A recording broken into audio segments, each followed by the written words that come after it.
Hello दोस्तों, नमस्ते। मैं अर्पिता सिंह आपके लिए लाई हूँ हिंदी व्याकरण का शब्द विचार। आइए दोस्तों, हम शब्द के बारे में कुछ जानकारी प्राप्त करते हैं। अगर आपको हमारे द्वारा दी गई जानकारी अच्छी लगे तो एक शेयर, सब्सक्राइब और लाइक जरूर करें। आइए दोस्तों, देखते हैं शब्द किसे कहते हैं। वर्णों के दो या दो से अधिक वर्णों के सार्थक मेल को शब्द कहते हैं। अगर हम शब्दों का क्रम परिवर्तित कर दें जिसका कोई अर्थ न निकले तो उसे सार्थक शब्द नहीं माना जाएगा। देखिए दोस्तों, वर्णों के ये है शब्द विचार। वर्णों के सार्थक और क्रमबद्ध मेल को शब्द कहते हैं, या फिर हम इस प्रकार भी कह सकते हैं, दो या दो से अधिक वर्णों के सार्थक मेल को शब्द कहते हैं। जैसे कमल, देखिए दोस्तों, कमल, गुलाब, ये एक सार्थक शब्द है।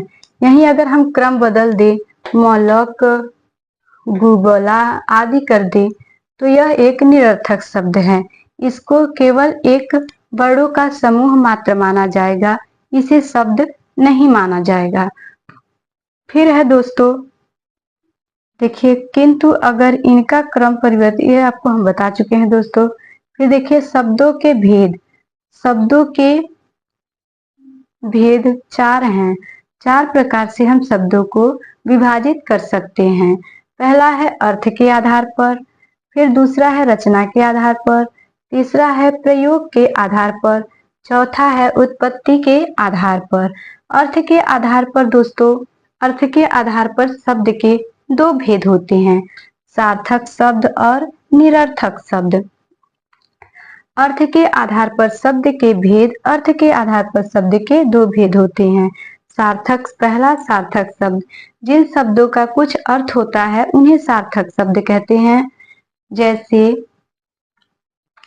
पुस्तक, किताब व पत्र, पुत्र आदि जो भी हो, एक सार्थक शब्द है।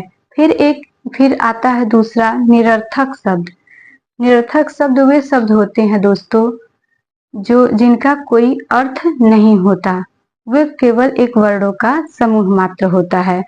अब देखिए दोस्तों, सार्थक शब्दों को भी विभाजित किया गया है। सार्थक शब्दों को भी चार भागों में विभाजित किया गया है। एकार्थी शब्द, अनेकार्थी शब्द, पर्यायवाची शब्द और विलोम शब्द। एकार्थी शब्द दोस्तों वे शब्द होते हैं जो एक अर्थ प्रकट करते हैं, जिनका एक ही अर्थ होता है। जैसे हम कह दिए कि यह किताब है, जैसे हम कह दिए ये किताब, तो वो केवल किताब है। जैसे हम कह दिए पुत्र, तो वह केवल पुत्र ही है, उसको कुछ और नहीं कह सकते। से यहाँ देखिए दोस्तों, एकार्थी शब्द निश्चित अर्थ देने वाले शब्द जैसे नदी, फूल आदि। फिर है दोस्तों अनेकार्थी शब्द, एक से अधिक अर्थ देने वाले शब्द को अनेकार्थी शब्द कहते हैं। जैसे अंबर, अंबर को दोस्तों हम वस्त्र भी कहते हैं और आकाश भी कहते हैं। कहीं कहीं अंबर को हम वस्त्र कहेंगे, कहीं कहीं अंबर को आकाश कहते हैं, जहां जैसे बैठता है। फिर जैसे पत्र है, पत्र को दोस्तों हम लोग चिट्ठी को भी पत्र कहते हैं, और जो वृक्ष से पत्ते गिरते हैं उसको भी पत्र कहते हैं। ये पत्र संस्कृत भाषा से लिया गया है। फिर है दोस्तों पर्यायवाची शब्द। पर्यायवाची शब्द वे शब्द होते हैं जो समान अर्थ देते हैं।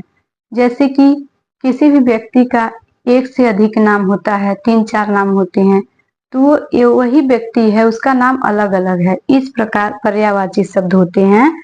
पर्यायवाची शब्द देखिए, समान अर्थ देने वाले शब्द। जैसे पुष्प, पुष्प को हम फूल भी कहते हैं, कुसुम भी कहते हैं, सुमन भी कहते हैं। फिर है जैसे पेड़, पेड़ को हम वृक्ष भी कहते हैं, फिर विपट भी कहते हैं और तरु भी कहते हैं। इस प्रकार दोस्तों ये है विलोम शब्द। विलोम शब्द परस्पर एक दूसरे के विपरीत अर्थ देते हैं, उनका उल्टा अर्थ देते हैं। जैसे दिन का रात, रात का दिन, सुबह का शाम, आना का जाना, पाना का खोना इत्यादि। ये जैसे देखिए दोस्तों, परस्पर विपरीत अर्थ देने वाले शब्द जैसे सत्य, असत्य आदि, सत्य का, असत्य आदि। फिर निरर्थक शब्द के बारे में हम बता चुके हैं दोस्तों। फिर दूसरा है रचना के आधार पर शब्द के भेद। रचना के आधार पर शब्द के 3 भेद हैं। पहला है रूढ़ शब्द, दूसरा है यौगिक शब्द, तीसरा है योग रूढ़ शब्द। दोस्तों, रूढ़ शब्द वे शब्द होते हैं जो जिनका सार्थक विखंडन नहीं किया जा सकता। रूढ़ शब्द वे शब्द होते हैं जिनके सार्थक खंड नहीं किए जा सकते। देखिए दोस्तों, जैसे जैसे है राजा। राजा को अगर हम तोड़ेंगे, राजा को अगर हम तोड़ेंगे तो रा प्लस जा, इसका कोई अर्थ नहीं होता। इसीलिए इसको कहा जाता है कि रूढ़ शब्द वे शब्द होते हैं जो आपस में जिनको 2 भागों में बांटकर सार्थक अर्थ नहीं निकाला जा सकता।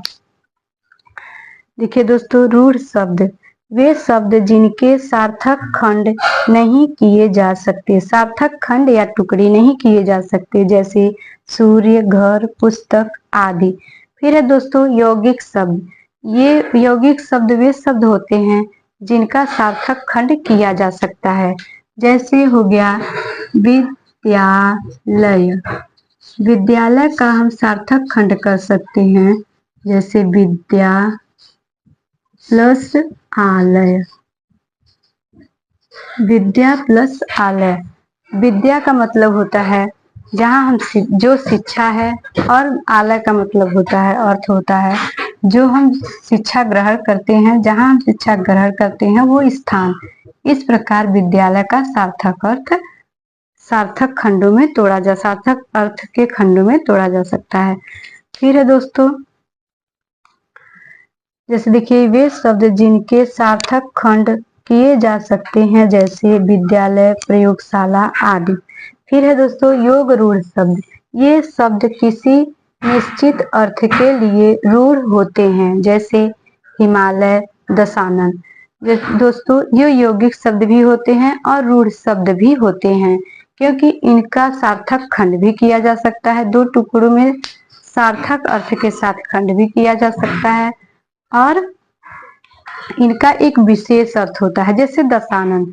दशानन 10 हो आनंद जिसके, दशानन अर्थात रावण के लिए प्रयोग किया गया है। फिर है हिमालय, हिम धन आलय।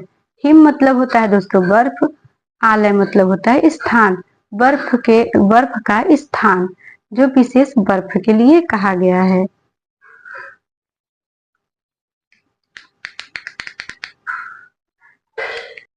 अब है दोस्तों प्रयोग के आधार पर शब्द के भेद। प्रयोग के आधार पर शब्द के 2 भेद होते हैं।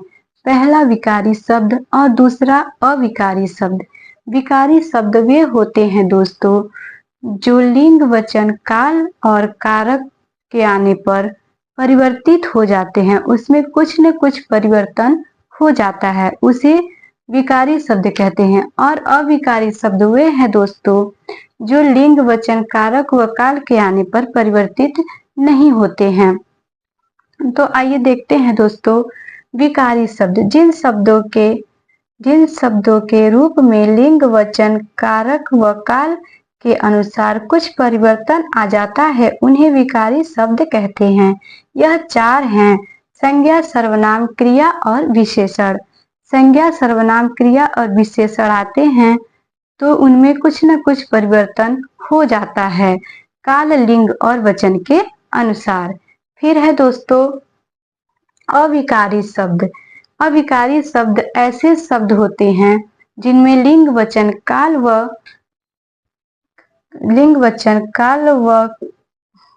कारक के कारण कोई परिवर्तन नहीं आता है, इन्हें अविकारी शब्द कहते हैं। यह 4 हैं: क्रिया विशेषण, संबंध बोधक, समुच्चय बोधक व विस्मयादि बोधक। ये शब्द वे ऐसे शब्द हैं दोस्तों जो कि चाहे काल, वचन, क्रिया, लिंग कुछ भी आए उसमें परिवर्तन नहीं होता है, वो ज्यों का त्यों होते हैं। इस अविकारी शब्द को रूढ़ शब्द में भी रखा जाता है। फिर है दोस्तों, यह भी चार हैं: क्रिया विशेषण, संबंध बोधक, समुच्चय बोधक और विस्मयादि बोधक, जैसा कि हम आपको बता चुके हैं। फिर है दोस्तों, उत्पत्ति के आधार पर शब्द के भेद। उत्पत्ति के आधार पर दोस्तों शब्द के 5 भेद होते हैं। पहला, तत्सम शब्द। तत्सम शब्द दोस्तों वे शब्द होते हैं जो संस्कृत से ज्यों का त्यों लेकर हिंदी में रख दिए गए हैं, उसको तत्सम शब्द कहते हैं। फिर दूसरा है तद्भव शब्द। तद्भव शब्द दोस्तों वे शब्द होते हैं जो संस्कृत से लिए गए हैं लेकिन कुछ परिवर्तन करके हिंदी में प्रयोग किए जाते हैं, उन्हें तद्भव शब्द कहते हैं। फिर है दोस्तों देशज शब्द। देशज शब्द वे शब्द होते हैं जो हमारी कई विभिन्न बोलियां हैं भारत में, किसी न किसी बोली से लिया गया है और हिंदी में उसका प्रयोग किया जाता है। फिर है दोस्तों विदेशज शब्द। विदेशज शब्द वे शब्द होते हैं जो किसी अन्य देश से लिए गए हों, अर्थात विदेश से शब्द लिए गए हों और हमारे हिंदी में प्रयोग किए जाते हों, उन्हें विदेशज शब्द कहते हैं। फिर है दोस्तों संकर शब्द। संकर शब्द ऐसे शब्द होते हैं जो दो शब्दों के दो देश के भाषाओं को मिलाकर बनते हैं। दो अलग अलग देश के शब्द लिए जाते हैं, उन्हें जोड़कर बनाया जाता है। देखिए दोस्तों, तत्सम शब्द संस्कृत के वे शब्द जो हिंदी में अपने मूल रूप में प्रयोग किए जाते हैं, जैसे हस्त, गज, अग्नि और रात्रि। फिर है दोस्तों तद्भव शब्द। वे शब्द जो संस्कृत भाषा से कुछ बदलाव के साथ हिंदी में प्रयोग किए जाते हैं, जैसे पैर, माह, मुख, रात, फूल आदि। फिर है दोस्तों देशज शब्द। वे शब्द जो भारत की विभिन्न बोलियों भाषाओं से लिए गए हैं, जैसे झाड़ू, जूता, पगड़ी, लोटा आदि। फिर दोस्तों विदेशज शब्द। वे शब्द जो विदेशी भाषाओं से हिंदी भाषा में आए हैं, जैसे पेट्रोल। पेट्रोल एक अंग्रेजी भाषा है। फिर है किताब। किताब एक अरबी भाषा है। फिर है बाजार। बाजार एक फारसी भाषा है। फिर उसके बाद दोस्तों संकर शब्द। दो भाषाओं के शब्दों के मेल से बने शब्द संकर शब्द कहलाते हैं, जैसे रेलगाड़ी। रेल दोस्तों अंग्रेजी भाषा है, गाड़ी हिंदी भाषा है। फिर है फूलदान। फूल दोस्तों हिंदी भाषा है और दान फारसी भाषा है। तो इस प्रकार हो गया फूलदान, जो दो भाषाओं को एक देसी और एक विदेशी भाषाओं को, एक हिंदी भाषा और एक कोई अन्य भाषा होगी, उनको मिलाकर बनते हैं, उन्हें संकर शब्द कहते हैं। फिर आइए दोस्तों, हम आपके लिए कुछ प्रश्न लेके आए हैं। आप इन प्रश्नों के उत्तर इनबॉक्स में, कमेंट बॉक्स में दे सकते हैं। तो ठीक है दोस्तों, देखिए शब्द के कितने भेद हैं। रचना के आधार पर शब्द के भेद हैं कितनी। उत्पत्ति के आधार पर शब्द के कितने भेद हैं। अर्थ के आधार पर शब्द के कितने भेद हैं। 5वां क्वेश्चन है दोस्तों, प्रयोग के आधार पर शब्द के भेद हैं। दो या दो से अधिक सार्थक वर्णों के मेल से बनते हैं। क्या बनते हैं? वर्ण, शब्द, वाक्य या पद। इन सब प्रश्नों के उत्तर आप कमेंट बॉक्स में जरूर दें। आप इस वीडियो में बने रहने के लिए आपका तहे दिल से शुक्रिया, धन्यवाद। हम आपके आभारी हैं। दोस्तों, अगर आपको हमारे द्वारा दी गई जानकारी अच्छी लगी तो एक शेयर, लाइक, कमेंट और सब्सक्राइब जरूर करें। धन्यवाद।